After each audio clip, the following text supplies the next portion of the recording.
Չեն հետաքրքրում փոստը քոնտենտ չէ, կարևորը մեր տներն է։ Բայց դունա մի քանի մետր հեռավորության վրա է փոստից։ Փոստի հետևն է, հա։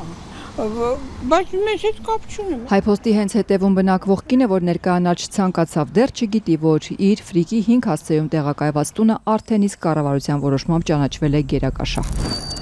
Հայփոստի շենքի հետևում համաշխարհային առևտրի կենտրոն է կառուցվելու։ Որոշումը կառավարությունը կայացրել էր դեռ 2 տարի առաջ, փաստաթղթի վերջում մի կետ ավելացնելով, որ գույքին հարակից մինչև 12,000 քառակուսի մետր մակերեսով հողամասը ճանաչվել է պետության կարիքների համար բացառիկ գերակա հանրային շահ։ Սրանից մի 15 օր առաջ են եկել տղամարդիկ էին։ Վերեցին, նորից նկարեցին տան քառակուսի մետրը։ Չասացին ինչի համար։ Նոր քարտ են ուզում կազմել, քանդելու մասին նախ խոսք չի եղել։ Անցած տարվա հունիսին էր գործադիրը հաստատել Սարյան-Պարոնյան փողոցների միջնամասում սահմանափակված հանրության գերակաշահ ճանաչվող տարածքների հասցեների ցանկը։ Թափաբաշ, Կոզեռնի, Ռուսթավելու, Ֆրիկի, Սուրբ Հովանեսի փողոցների տներն էին այստեղ նաև ներառված։ Որոշման մեջ էլ առանձին տողով նշված է. ծրագիրը առանց այդ հողատարածքների հնարավոր չէ։ Որոշումները մեզ մոտ կայացվում են առանց ամբողջական պատկեր ունենալու, առանց քաղաքային պլանավորման գործընթացը հետևելու եւ այսպես ասած, գիտեք, մեկ օր կարող է մեկ կառավարության ինչ-որ անդամ քնի եւ զարթնի ու որոշի, որ այսինչ տեղը կարելի է նման մի բան կառուցել։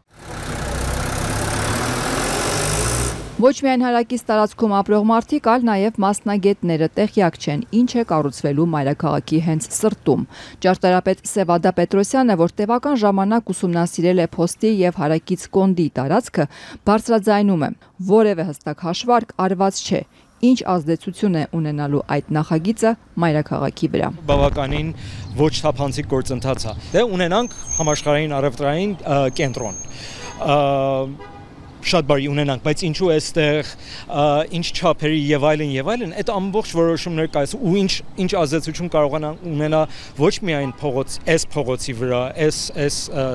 շրջանի վրա, այլ ամբողջ կենտրոնի, ամբողջ մայրաքաղաքի վրա։ Համացանցում ժամանակին հայտնվել էր քննարկվող ծրագրի նախագիծը։ Փոստի հենց ետնամասում վերխոյացած մի երկնակ էր։ Այն ժամանակ խոսվում էր 40 հարկի մասին։ Ազատության հարցմանի պատասխան կառավարությունը ոչ հերքել, ոչ հաստատել է այս լուրը։ Հայտնի է միայն, որ մեգա նախագծի ընդհանուր արժեքը ավելի քան $200 միլիոն է։ Երևանի կենտրոնում 123,000 քառակուսի մետր տարածքով շենք-շինություններ են կառուցվելու, 4 եւ 5 աստղանի հյուրանոցներ, կոնֆերանս դահլիճներ, բիզնես կենտրոն։ Ծրագրի 20%-ը Հայաստանի կառավարությանն է, մոտ 30%-ը Հայփոստինը, իրականացնողը Ռենշինն է։ Ոնց եղավ, որ Երևանում միանգամից ամենապրոբլեմատիկ շենքերը այդ նույն կազմակերպությունն է, որը ասենք շահարկվում է տարբեր, չգիտեմ, փոխվարչապետների կամ կառավարության մոտ գտնվող մարդիկ։ Ես կարծում եմ դա շատ մեծ պրոբլեմ է դառնալու երևանցիների համար։ Մեգա նախագծի հետ կապված անպատասխան հարցերը շատ են, ասում է կենտրոնի նախկին թաղապետ Վիկտոր Մնացականյանը, ընդգծելով.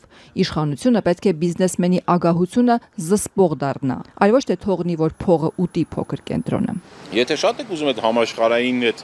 կենտրոն առևտրի, խնդրեմ սարքեք գնացեք այդ դալմայի կողմերը տեղ կան, խնդրեմ գնացեք այդ մասը զարգացրեք, չի կարելի ամբողջը կենտրոնին, ինչ այդ կառուցապատողները եկել են այդ կենտրոնն արել, քաղաքապետարանում եւ մնացածում ցավոք չկան այդ հմտություններ, գիտելիքների տիրապետող մարդիկ, էլ չեմ ասում այդ խայտարակ էս կոռուպցիոն սկանդալների եւ շահերի բախման թեմայով, այդ մարդկանց բան վստահել։ Թե ինչպես է ընտրվել Ռենշինը, արդյոք կազմակերպել է բաց մրցույթ, երբ է նախատեսվում շինարարության մեկնարկն ու ավարտը։ Կառավարությունը ազատության հարցերը անպատասխան է թողել, հորդորելով սպասել նախագծի վերջնական հաստատմանը։ Ծրագիրն ունենալու է շատ դրական ազդեցություն, թե տնտեսական, թե քաղաքաշինական, թե սոցիալական եւ թե այլ տեսանկյուններից։ Համառոտ գրությամբ պատասխանել են կառավարությունից։ Մոտ 1 ամիս առաջ էր վարչապետի գլխավորությամբ էր կառավարությունում խորհրդակցություն տեղի ունեցել, որի ընթացքում գործադիրը կարևորել էր մեգա նախագծի ներդրումային նշանակությունը։ Նայում ես վարչապետը, որ նստած են կառուցապատողը, բնականաբար այդ մարդիկ իրենց ագահությունից ելնելով ստորադասելով Երևան քաղաքի շահը, ստորադասելով Երևան համայնքի շահը եւ երևանցիների շահը, ուզում են փող աշխատեն։ Կենտրոնի նախկին թաղապետը կառավարության տնտեսական օգուտների խոստումներին զուգահեռ թվարկում է արդեն իսկ կանխատեսելի վնասներն ու վտանգները։ Ռեստորաններով ու գինետներով գերծանրաբեռնված Սարյան փողոցում նոր հսկայի ի հայտ գալը ել ավելի կպարալիզացնի կենտրոնի երթևեկությունը։ Ավելին, ինչպես կարձագանքեն մեգաշինարարությանը անմիջապես փողոցի տակ գտնվող անմխիթար թունելները։ Ընդհանրապես պետք է Երևանի փոքր կենտրոնում հայտարարվի կառուցապատման մորատորիա, միջև չլինի Երևանը չունենա հստակ գրագետ, 1-2 տարվա մեջ, չգիտեմ, տարբեր մասնագետների կողմից կազմված եւ Երևանի մասնակցային կառավարումը ներառված ռազմավարական մաստեր պլան, ընդհանրապես փոքր կենտրոնում չի կարելի։ Փոստատունը արդեն իսկ խարուքանդ վիճակում է։ Կոտրված ապակիներ, ներսում ավերակ։ Եվ կրկին անպատասխան հարց. ինչու քանդելը եւ ոչ թե վերակառուցելը դարձավ նախապայման։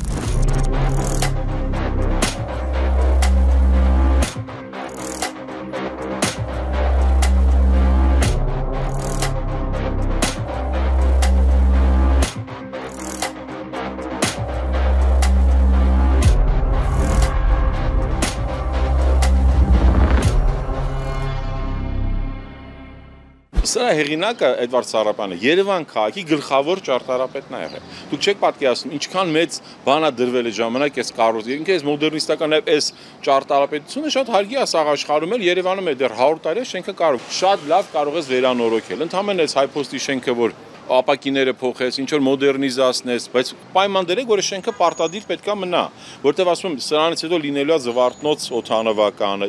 սրանք մեր ճարտարապետական կոթողներ են, սրանք Երևանի ինքնության մաս են։ Հայփոստը հենց Կոնդ թաղամասի դիմաց է, որի վերաբերյալ մեծ ծրագրեր ունի քաղաքային իշխանությունը։ Երևանի քաղաքապետարանից Ազատությանը հայտնեցին, որ երկու նախագծերը իրար հետ կապ չունեն։ Ճարտարապետ Սևադա Պետրոսյանի համար սա եւս մի ապացույց է, որ աջ ձեռքը չգիտի ինչ է անում ձախ ձեռքը ու քաղաքային պլանավորման ամբողջ գործընթացը գլխի վայր է։ Ու սա միակ օրինակը չի։ Մենք ունենք Ֆիրդուսի օրինակը, մենք ունենք